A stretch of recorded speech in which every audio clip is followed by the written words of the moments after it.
عموماً اس طرح کا سوال پیدا ہوتا رہا ہے یا اس طرح کے سوال پیدا ہوتے رہے ہیں اور مذکورہ سوال کو علمی بحث و تمہیز کا موضوع بنایا جاتا رہا ہے اور مذکورہ سوال بھرپور علمی بحث و تمہیز کا ایک ذریعہ بھی رہا ہے۔ 15ویں صدی عیسوی تک اوڈیسی کے تمام والیوم یونانی زبان میں ہاتھ سے تحریر کیے ہوئے ہی لوگوں تک پہنچتے رہے تھے۔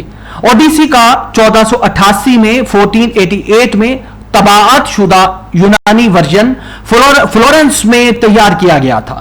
بہت پہلے سے اوڈیسی کے ورنیکولر دیسی مقامی تراجم 16ویں صدی کے وسط میں اس کی اوریجنل آیونک گریک بولی سے منظر عام پر آنے لگے تھے۔ قدیم یونانی اور ان ورنیکولر مقامی دیسی تراجم پر ترجیح دینے کی بجائے بولنے کی طرف توجہ دی گئی تھی۔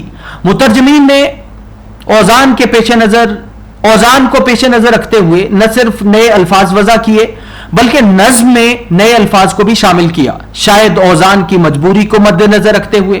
مترجمین نے ایسا کیا تاکہ الفاظ کی ترتیب، موسیقیت، نغمگی اور وزن کو برقرار رکھا جا سکے۔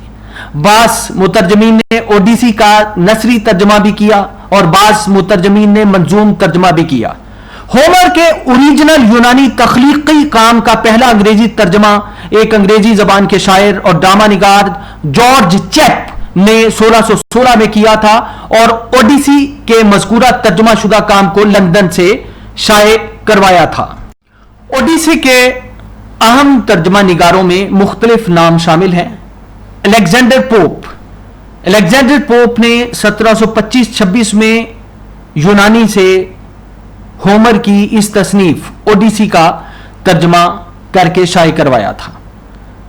الیگزینڈر پوپ کے بعد دوسرا ترجمہ ولیم مورس نے 1887 میں شائع کروایا تھا اور پھر سیموئل بٹلر نے 1900 میں ترجمہ کر کے شائع کروایا تھا۔ یہ مختلف مترجمین شامل ہیں جنہوں نے ہومر کی اوڈیسی کے تراجم کیے۔ 20ویں صدی میں بھی اوڈیسی کے اہم تراجم شائع ہوئے۔ 20ویں صدی میں ایمائل وکٹر نے 1945 میں اوڈیسی کا ترجمہ کیا اور اسے شائع کروایا۔ رابرٹ فیگلس نے 1996 میں اوڈیسی کا ایک نہایت اہم ترجمہ کر کے شائع کروایا جس میں معاصر بولی جانے والی یونانی زبان اور متروک یونانی زبان دونوں کو شامل کیا گیا ہے۔ اوڈیسی کی پہلی انگریزی زبان کی خاتون مترجم ایمیلی ولسن ہیں۔ ان کے پبلشر کے مطابق ایمیلی ولسن پہلی خاتون مترجم ہے جنہوں نے اوڈیسی کا ترجمہ کیا تھا۔ اوڈیسی کے فکر و فلسفہ، اسلوب اور ٹیکنیک نے متعدد مصنفین کو متاثر کیا۔ فکشن اور آرٹ یعنی ادب کے کام میں اوڈیسی کو بہت مقبولیت حاصل ہے، بہت اہمیت حاصل ہے۔ جیمز جوائس نے اوڈیسی سے اثر پذیری کے نتیجے میں 1922 میں یولیسس جیسا اہم کام مکمل کر کے شائع کرایا۔ ہر شخص کی کہانی اور رومانس میں اوڈیسی کی مہم جوئی، فتنہ پروری، طوالت اور اچھائی، برائی، نیکی، بدی، ایسے مختلف عناصر و عوامل کے ساتھ ساتھ فتح مندی کے مظاہر بھی دیکھے اور محسوس کیے جا سکتے ہیں۔ یہ ایک پائیدار کلاسیکی شاہکار فن پارہ ہے کیونکہ اس کا ہیرو اوڈیسیس اور اس کی کہانی اگرچہ صدیوں پرانی ہے لیکن انسان کے لیے قابل ذکر ہونے کے ساتھ ساتھ معاصر زندگی کی متخیلہ کو بھی اپنی گرفت میں لینے کی بے پناہ طاقت کی حامل ہے۔ پینلپی اوڈیسیس کی بیوی یا پینلوپیا حیران تو ہوئی لیکن لڑکے کی مصلحت اندیشی نے اسے بہت متاثر کیا۔ ظاہر ہے کہ ہمیں یہ پتہ چلتا ہے کہ مصلحت اندیشی جب سے انسان پیدا ہوا ہے اس کی سرشت کا حصہ ہے اور وہ دونوں خواصوں کے ساتھ اوپر لوٹ گئی۔ وہاں وہ اپنے پیارے شوہر اوڈیسیس کی یاد میں آنسو بہاتی رہی یہاں تک کہ چمکیلی آنکھوں والی ایتھنا نے اسے میٹھی نیند سلا دیا۔